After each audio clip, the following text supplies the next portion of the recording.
Hello, my name is Robert Good and I'm an artist based in Cambridge, UK, and I'm interested in words and text and language and the possibilities for knowledge and meaning. So I wanted to share with you today a few thoughts about the fine art of book collections. So when we think about collecting books and accumulating books, they can often form some form of a little bit of a clutter, can't they, in terms of how we arrange them and organize them. And I came across this rather lovely essay by George Perec on the brief notes on the art and manner of arranging one's books. And in it, he gives a number of ways in which you can approach the problem of what to do with all those lovely books that you've got. And here are a few of his suggestions: ordered alphabetically, by continent or country, by colour, date of acquisition, and so on. What's interesting about this is that all of them, bar one, seem to me to have a sense of utility to them. They're arranged in order so that you can access them more easily. The only exception being ordering by colour. And I can't be the only artist who has had a go at this in terms of an artwork. And of course, this goes counter to the idea of creating knowledge through books, and instead gives us a more of an aesthetic sense of what books are about. And I wanted to think about not so much the content of books, but use books as material, as things that can then be used to comment on the status of books and the status of knowledge and so on. So this was a collection of books. Well, it's an ongoing collection actually of books that I've got, and they're all on the truth about various different topics, because people seem to think that books are somehow maybe more reliable than the internet. I don't know, but there's something about books that is kind of bound up with knowledge. But so I thought if I could collect a library full of the truth, then, and only the truth, then I would have the answer to everything. But of course, it's never quite as simple as that. So this is a selection of them. It's grown considerably since then, and I say it's ongoing. But you've only got to look at some of them to realise what is the truth about cottages. It boggles my mind as to what that might contain. Another example in this sort of way of thinking, I've started a collection of books about the future, everything to do with the future of this, that, and the other. And this is just at the start of the collection, and again I want it to kind of grow, but I think of this a bit like a kind of a fine wine. I think this should be laid down and left for 100 years or so, because it's only going to be then, when we have the sense of perspective and we look back at it as a collection of aspirations as to what the future is, that maybe we can really get a sense of the fragility of knowledge and the fragility of our abilities to make sense of things. And so this is something that's, I'm kind of laying this one down for the future in my thinking.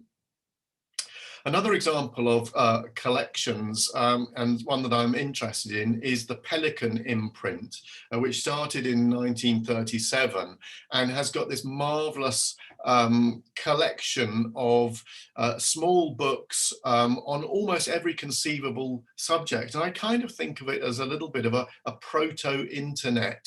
Before the age of the internet, this was the sum total of knowledge in an accessible format.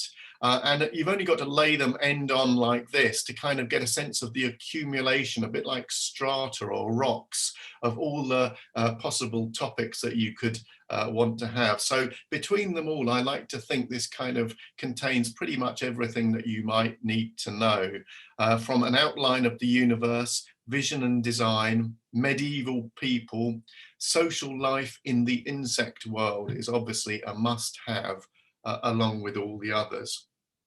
So I don't think of these books so much as for the individual content that they contain, but more the summation of the parts and what that can tell us maybe about the status of books and the status of knowledge as well.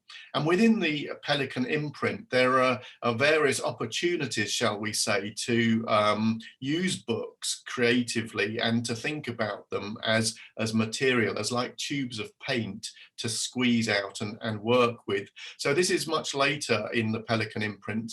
This is in the 1970s, 60s and 70s. This is a book by Charles Rycroft called Anxiety and Neurosis. And I decided to collect as many copies of them as I could, really as a bit of a comment about the act of collecting itself, because it seems to me, well, there are a number of reasons. There's a whole other talk on the reasons why people collect, but one of them seems to be almost like a suit of armor, that the collection is as it gives a sense of the individual, and maybe is covering up some sort of deep-seated anxiety. And maybe if we just collect things and create order out of everything that we have, then everything will be right in the world. So this was my little attempt to create a sense of a collection about collecting. And as we've moved into lockdown, I came across this book, The Art of Possibility, and I suddenly thought, well, maybe that's a little bit of a counterpoint to anxiety and neurosis. What a lovely title, The Art of Possibility, and it's in this lovely, bright, optimistic yellow. So I thought, well, maybe I can do something with that as a set of collections, collectible books as well. And I thought maybe Rycroft needs to work his way in there as well. Maybe The Art of Possibility is grounded upon a bedrock of anxiety. Maybe that's the basis on which we make our creations. Or maybe we start off feeling full of possibility, and then Rycroft creeps in with a little bit of anxiety just to keep us on our toes. Or maybe it's present throughout. Maybe we alternate between the art of possibility and a state of anxiety in the creative process. So that's really the end of my little introduction to some of the thoughts and ideas that I've been having around the possibilities for books as material, book collections as accumulations of objects that maybe are able to comment on the wider issues that their content contains. So thank you very much for listening to my little talk, and I hope you've enjoyed it, and I hope you enjoy the fine art of your own book collections. Thank you very much.